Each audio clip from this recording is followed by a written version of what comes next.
이리 오너라 이리온 62회입니다. 매주 월요일에는 저희 전략팀에서 주말에 와서 작업해서 내는 주간 매크로 투자회의 갖고서 저희 3명이서 하죠. 신중호 팀장이랑 최경영 이코노미스트랑 저랑 셋이서 합니다.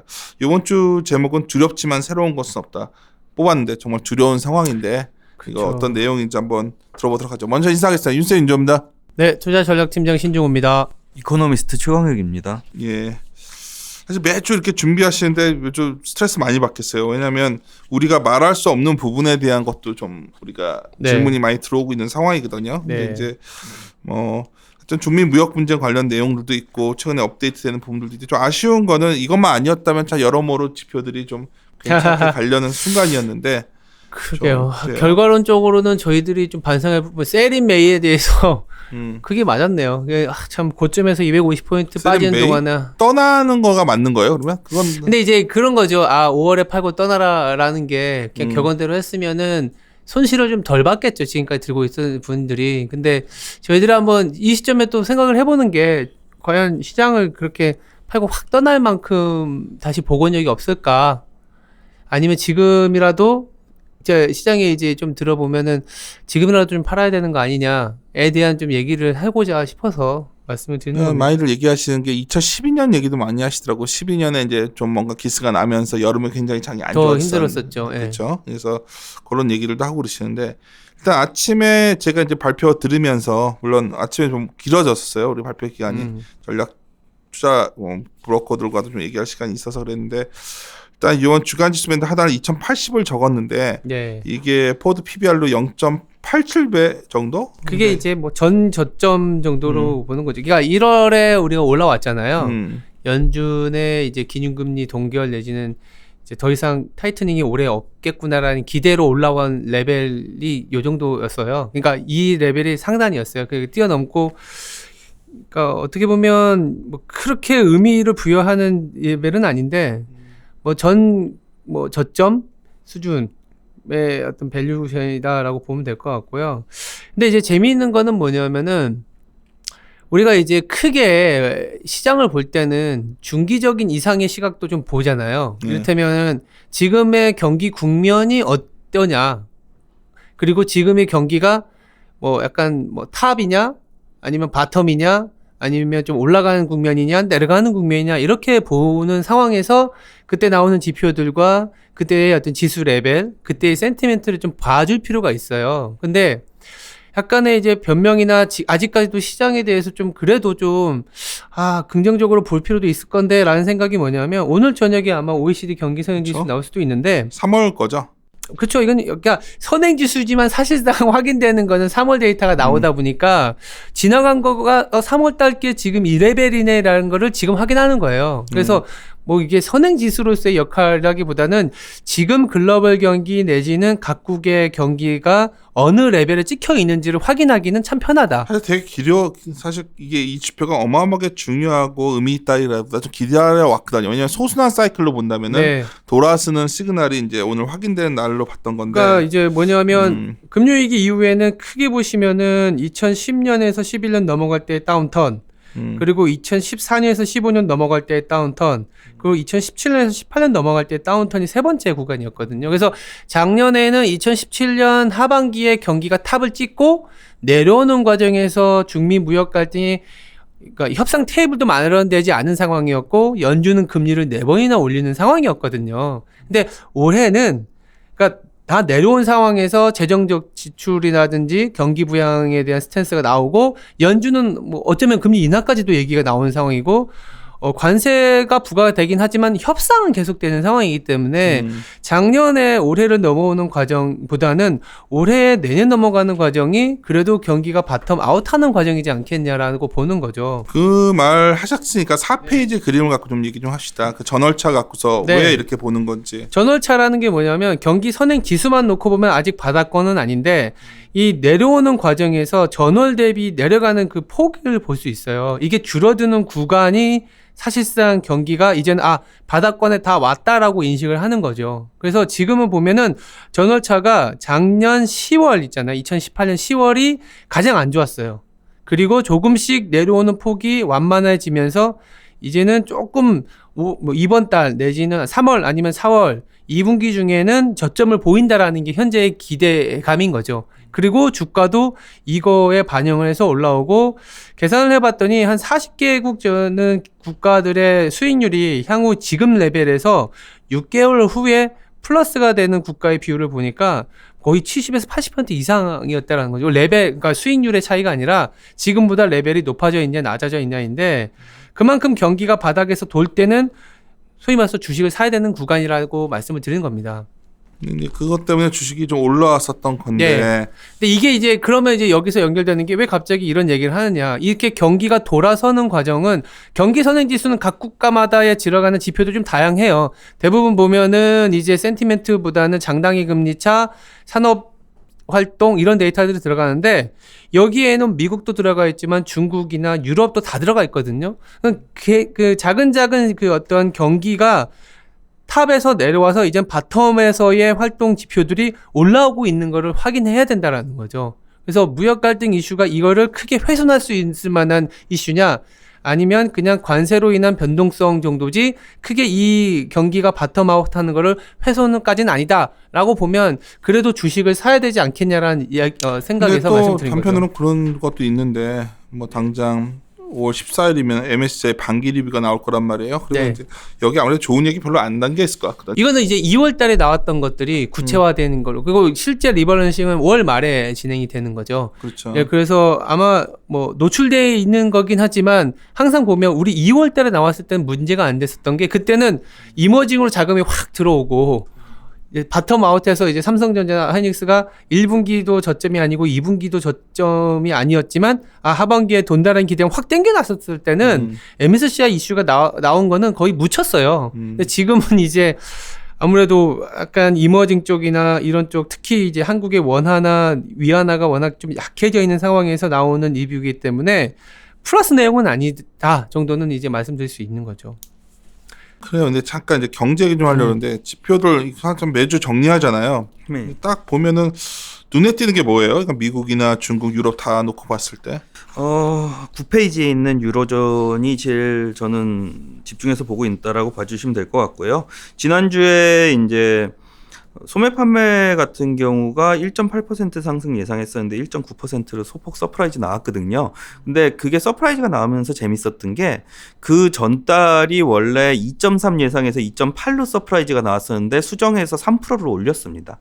그래서 소매 판매 자체가 생각보다 굉장히 세게 올라가고 있다라고 봐주시면 될 것 같고 이번 주 같은 경우에 이제 산업 생산이나 건설 생산 그다음에 경기 예상 지수 다 발표되는데 이게 한 번 더 올라가주는 모습을 보여주면은 유로존 경제에 대해서는 최근에 이제 다니다 보면은 얘기 듣다 보면은 유로존 괜찮아지는 거 아니냐라는 얘기들은 조금씩 하기 시작하시거든요. 근데 그거를 확인할 수 있는 계기가 될 거다라고 보고 있습니다. 뭐 물론 10페이지에 보시는 것처럼 이거는 아직까지 저도 확연하게 말씀드리긴 어렵지만 M2 증가율이나 고정자산, 소매 판매 한 번 더 올라가는 모습 보여주면은 사실 중국하고 유럽이 좋아지는 모습이 보여지면은 글로벌리하게는 성장성은 나온다라는 측면에서 접근을 하고 있는 거고요.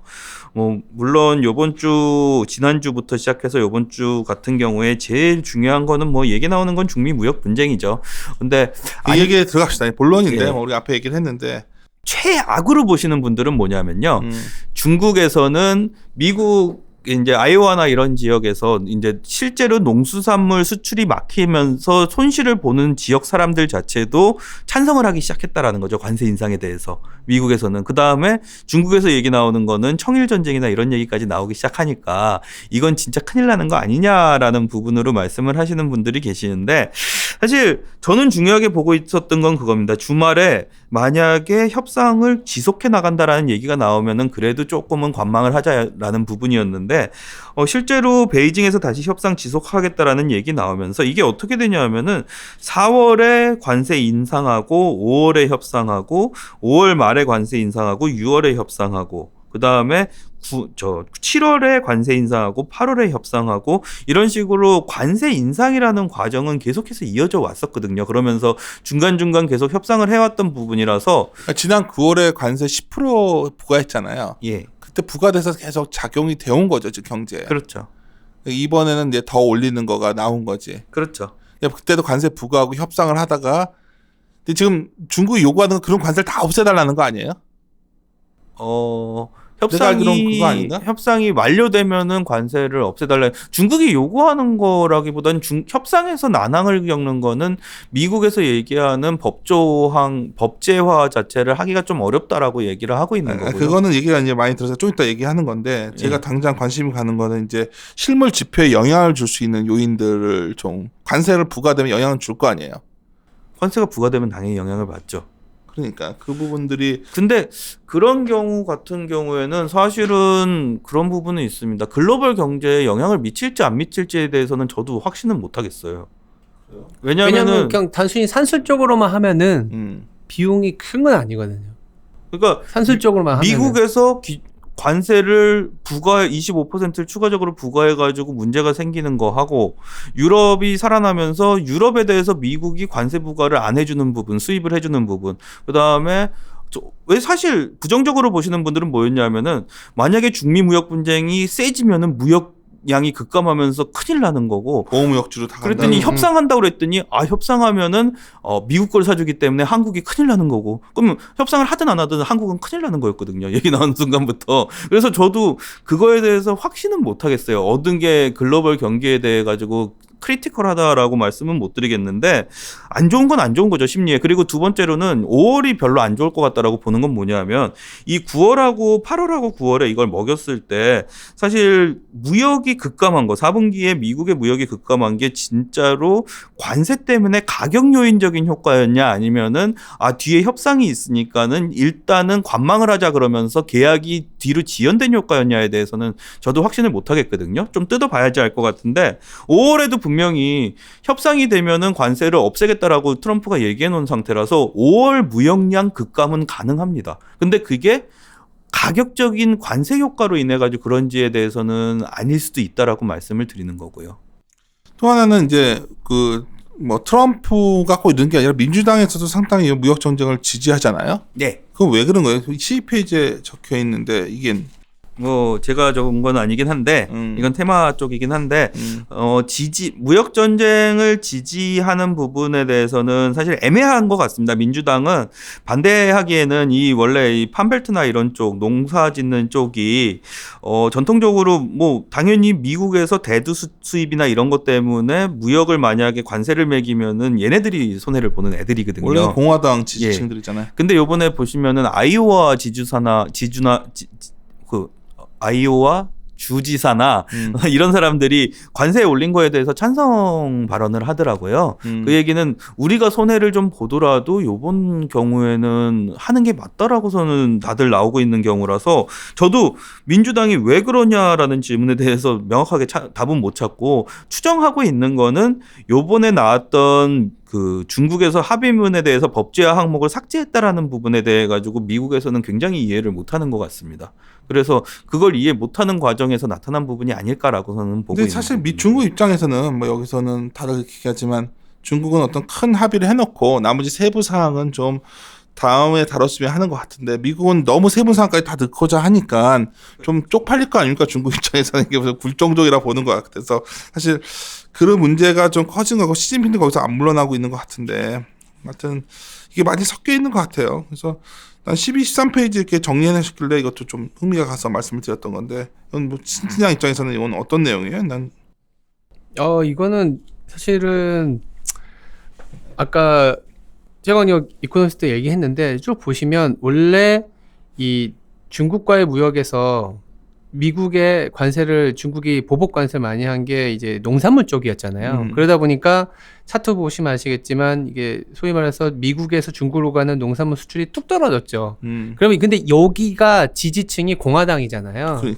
그러니까 이제 민주당에서는 야 봐라 니네 이 텃밭인 애들이 수출 떨어졌으니까 지금 트럼프 하는 거 잘못된 거라고 공격을 해야 되는데 실상은 근데 아까 얘기한 것처럼 그쪽의 지지율은 크게 변하지가 않고 있는 거예요. 예, 경제가 워낙 또 좋고 그런 부분들에 대한 내용입니다. 그게 크게 이슈. 예. 그래요. 좀 더 본론으로. 근데 이제 사람들이 불안해하는 게 원화가 약하니까 특히 국내 센티는 이러다 원화가 1,200원 넘어가면서 위기 오는 거 아니야? 막 이런 생각들 하잖아요 말이에요. 근데 오늘 우리가 헤드 뽑은 거는 달러 강세가 아니라 원화 약세일 뿐이다 이 얘기잖아요. 저는 그런 말씀 드리고 있는 거고요. 기본적으로 봤을 때 이거는 참 그냥 봤을 때 한국 정책이 조금 실수를 했다라고 저는 생각을 하고 있습니다. 이게 뭐냐면은 한국 경제 성장률 보시면은 1.8%까지 YOY로 내려갔던 게 1980년부터 지금까지 지금 빼고 딱 한 번 있었습니다. 그게 2003년 구간인데 이때는 2002년 3분기에 7.8% 올라가 버리니까 기고효과 나와가지고선 빠진 거거든요. 그래서 그렇게 우려될 만한 게 아닌데 요번 같은 경우에는 얼마 올라가지도 못하는데 1.8%로 빠졌으면은 분명히 이거에 대해서는 경제 성장률이 나쁘다라는 얘기는 나왔어야 되는 부분인데 지금 보시면은 한국은행 금융상환지수가 지난주에 한번 보여드렸던 거 혹시 기억나실지 모르겠는데 미국이나 유럽 같은 경우에는 이게 거의 중립 수준까지 도달해 있습니다. 근데 한국은 기준금리 인상을 빠르게 하면서 원래는 재정정책, 성장정책이 강하게 나오면서 성장을 막으면서 기준금리 인상을 빠르게 하든지 아니면은 기준금리 인하를 하고 거기다가 성장이 나올 수 있게 그림을 만들어주면은 지금 상황에서 성장이 올라가 있는 그림이라면 마음대로 쓸 수가 있는 건데 성장률이 안 나온 상황에서 금융 상황은 완화적이다라고 그러면은 금융 정책을 펼 수 있는 여지가 별로 없다라고 봐주시면 될 것 같고요. 거기에 더해가지고 전년 동기 대비로 이 정도로 안 좋은데 문재인 대통령 대담에서 경제 성장률은 나쁜 게 아니다, 좋은 편이다라고 얘기를 하셨으니까 그렇게 돼버리면은 결국에는 정부에서 성장 정책이나 재정 정책은 안 나오겠구나라는 생각들을 하게 된 거죠. 그 상황 때문에 한국 경제는 안 좋은 상황인 걸로 인식을 하고 있는데 거기에 대한 성장을 위한 정책이 안 나오니까 결국에는 원화를 강세로 만들 수 있는 거리가 없었다라고 생각을 해주시면 될 것 같고요. 개인적으로는 지난주에 꽤나 상승을 했는데 그렇다고 하더라도 경기 안 좋게 나왔던 거, 그 다음에 재정 정책이나 이런 거에 대한 실망감은 충분히 반영은 많이 된 상황이라고 보고 있어서 여기서 상승 여백은 그래도 제한적. 원달러 얼마까지 갔었죠? 1181원까지 갔었는데 그렇죠. 저희가 1185인가요? 상단 잡아놓은 게 지금. 주간 상단이 1985였고 요번에는 1190까지는 올려놨는데 그거야 1180 여전히 1188입니다. 근데 요 상단 자체는 그렇게 올라갈 일은 많이 없다라고 제가 조금 올려놓은 이유는 중미무역 분쟁 혹시 안 좋은 얘기 나오면 튈 수 있으니까 올려놨다라고 보시면 될 것 같고요.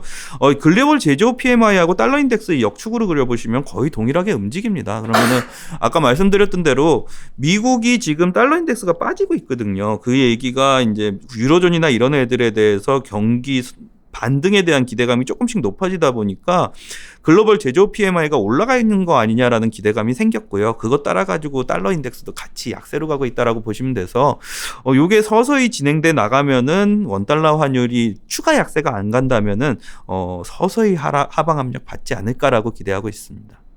어떻게 생각해요? 이것도 사실 굉장히 긍정적으로 보는 시각인데. 한국만 딱 잘라서 보시면은 한국 경제 안 좋습니다. 안 좋은 거는 당연히 인정해야 되는 부분인 것 같고요. 글로벌 경제를 보시면은 근데 미국이 달려나가던 거에서 그래도 유럽이 조금 받아주는 부분이 있고, 그다음에 브렉시트는 상당 부분 완화된 것 같고, 중미 무역 분쟁이라고 얘기해가지고 중미 무역 분쟁이 약간 파국으로 가는 것처럼 생각을 하실 수도 있지만은 만약에 우리 그냥 안 해 이러고선 나올 거 아니면은 사실 25% 관세를 먹인 상황에서 뒤쪽으로 계속 질질 끌 수도 있거든요. 그거 YOY로 계산해 보시면 숫자가 당장의 숫자가 무너지는 것도 아니고 YOY로 보시면 내년부터는 오히려 또 처음부터 다시 계산하는 효과가 나와가지고 협상은 지속하고 계속 관세를 때리고 이 과정인가요? 지금? 그러면 이제 뉴트럴 이상으로는 그러니까 관세를 때린 게 아무것도 아니다라고 얘기를 드리는 건 아닌데 관세를 충격을 흡수했을 만큼 작년보다는 올해가 재정정책이나 특히 유럽이나 이런 국가군들이 올라오고 있다라는 게 흡수할 수 있다 정도. 그러면 그렇게 가면 미국도 더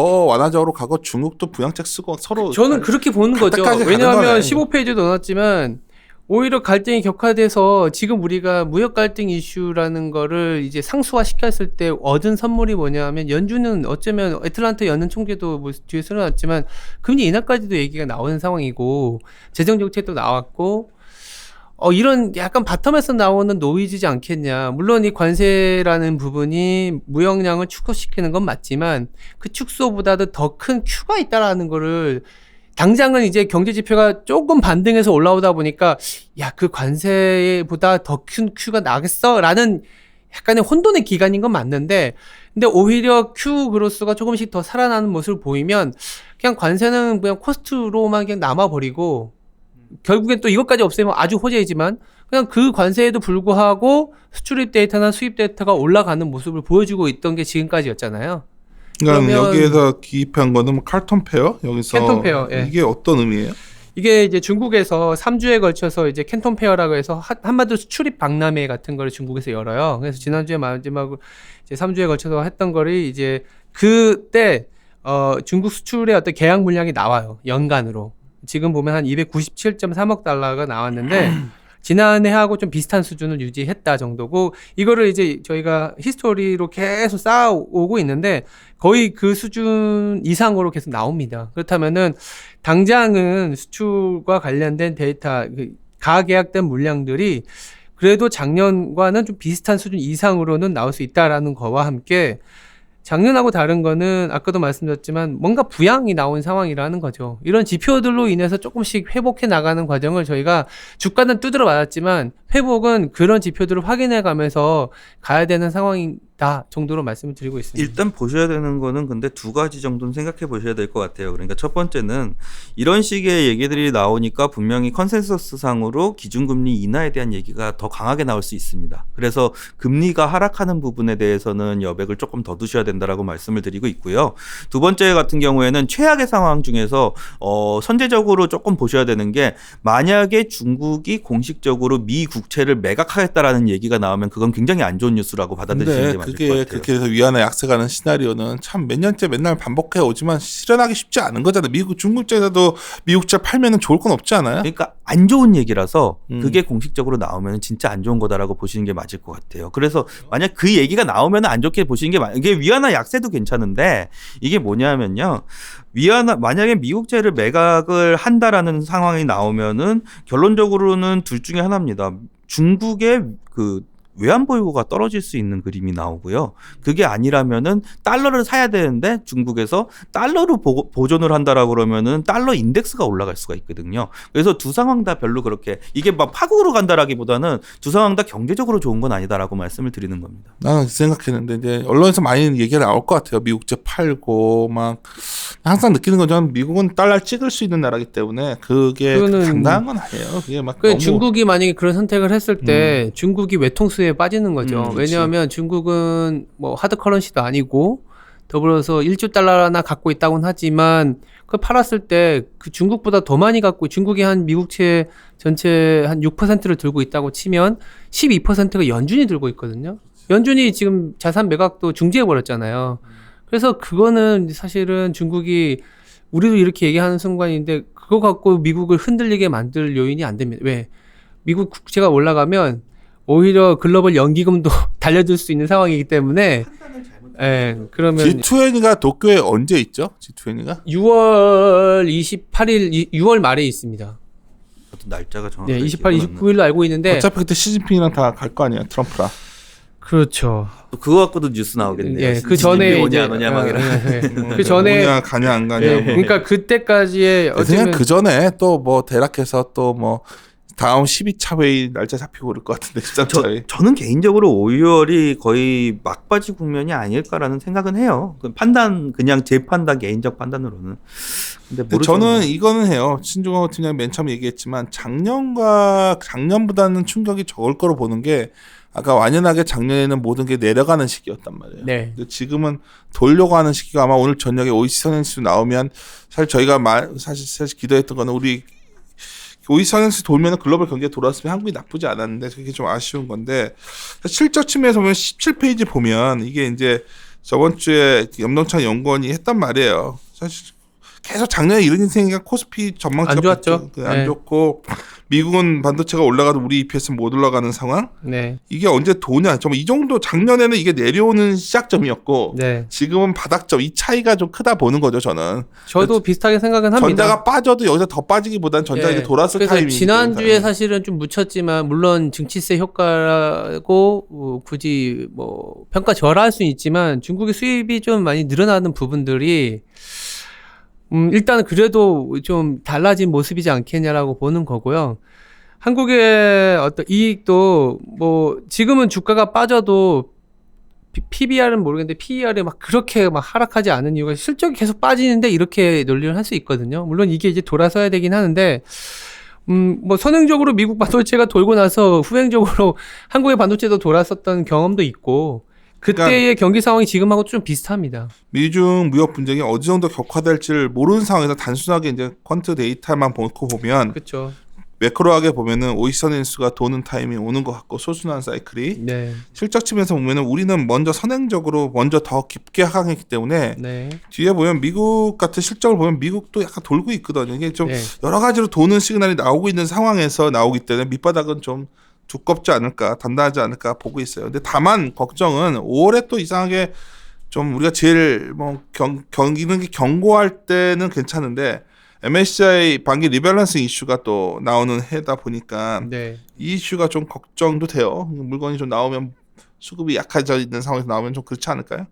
근데 이제 이거는 뭐 선반영이다. 뭐 아니면 뭐 충격이 있다. 이거는 그때그때마다 다르기 때문에 알 수 없지 사실. 이게 보시면 21페이지 보시면은 뭐 ADR이 1차 편입되고 2차 편입되고 이럴 때 보면 오히려 1차 편입 때는 그래 매도가 나왔지만 2차 때는 또 순매수가 나왔거든요. 그래서 뭐 이것 때문에 빠졌다. 이것 때문에 순매도다. 이렇게 하기에는 좀 단위 변수로서의 설명력은 좀 떨어지는 것 같고요. 다만 이제 만약에 외국인이 팔고 나가는 사이클에 이것까지 가중돼 있으면 더 파는 건 맞겠죠. 근데 지금 상황에서는 뭐 예를 들어서 가정을 한다면 뭐 지수가 2100을 깨고 내려와서 어느 정도 사야 되는 구간인데 뭐 5월, 6월에 이제 지금 보여줬던 게 굉장히 강한 격함이었고 중미 무역 갈등이 이제 이거를 이제 봉합하기 위한 그래도 서로가 말을 맞춰가는 과정을 또 해야 되지 않습니까? 그렇게 보면은 큰 이슈는 아닐 수 있다라고 저희들 보고 있어요. 그래서 이번 주에 주요 인물보다 제가 깜짝 놀란 트럼프 사진이 잔뜩 있어가지고 워낙 트위터를 정말 많이 날려서요. 너무 날려가지고 이제 다 아실 거예요. 근데 이 아는 내용들은 내용인 것 네, 같고. 다 나온 거. 근데 이거 좀 신경을 쓰고 있는 부분이 요 22페이지 오른쪽 밑에 있는 거. 그러니까 중국이 최근 협상에서 2020년 차기 대선 기다리는 것 같다라는 얘기 했잖아요. 근데 기본적으로 트럼프 입장에서도 지금 빨리 협상을 해야지 차기 재선을 넘어가는데 경제적으로 도움을 받을 수 있고 중국 입장에서도 사실 트럼프가 재선을 한 다음에 협상을 해버리면은 하려고 그러면은 트럼프는 뒤가 없거든요. 연임이 없거든요. 그래서 끝까지 물고 늘어질 수가 있어가지고 경제가 나빠져도 되거든요. 트럼프는 재선한 다음에는. 그래서 지금 상황에서 아마 중국이나 미국이나 협상 속도는 조금 더 빨라지지 않을까라는 이 기대감을 멘트를 가지고 우리식으로 있습니다. 해석하면 좀 지금 미국도 지금 딜을 좀 성사시키는 게 경기의 어떤 시차적인 효과도 있다 보니까 뭐 이제 오히려 낫지 않겠냐라고 해석할 수 있는 거죠. 근데 이게 이제 그 다음에 이제 미중 무역 주인 라이즈, 로버타이즈나 무누시라던가 이런 사람들 얘기를 하다 보면 거기다 제일 재밌는 건 워렌 버핏 얘기인 것 같아. 미친 척 행동할 필요인데 미친 척 행동한 건지 아니면 진짜로 생각한지.